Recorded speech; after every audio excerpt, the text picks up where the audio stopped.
years old when I went down to Dublin with a fistful of money and a cartload of dreams. Take your time, says me father, stop rushing like hell, and remember all is not what it seems to be. For there's fellas would cut you for the coat on your back, or the watch that you got from your mother.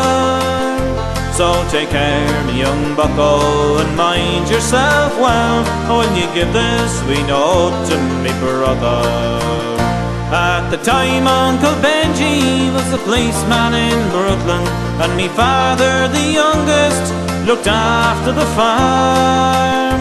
When a phone call from America said send the lad over, and the old fella said it wouldn't do any harm. For I spent my life working this dirty old ground for a few pints of porter and the smell of a pound. And sure, maybe there's something you'll learn or you'll see, you can bring it back home, make it easy on me.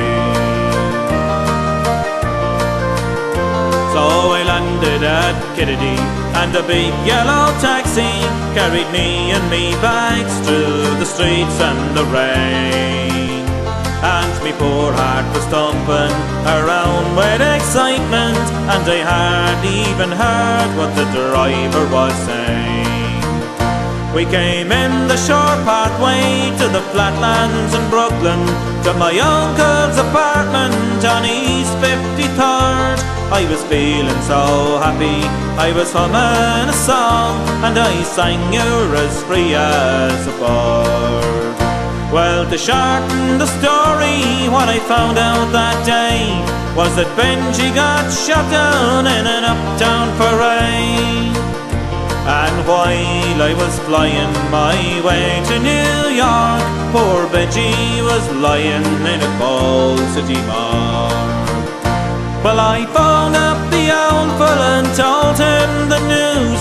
I could tell he could hardly stand up in his shoes, and he wept as he told me, go ahead with the plan, and not to forget, be a proud Irishman.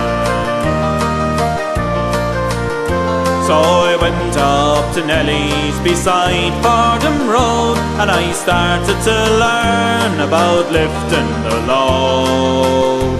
But the heaviest thing that I carried that year was the bittersweet thought of my hometown so dear. I went home that December 'cause the old fella died.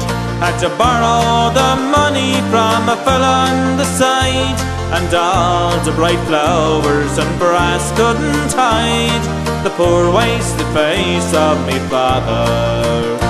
I sold up the old farmyard for what it was worth, and into my bag stuck a handful of earth. Then I boarded a train and I caught me a plane, and I found myself back in the US again. It's been 22 years since I've set foot in Dublin.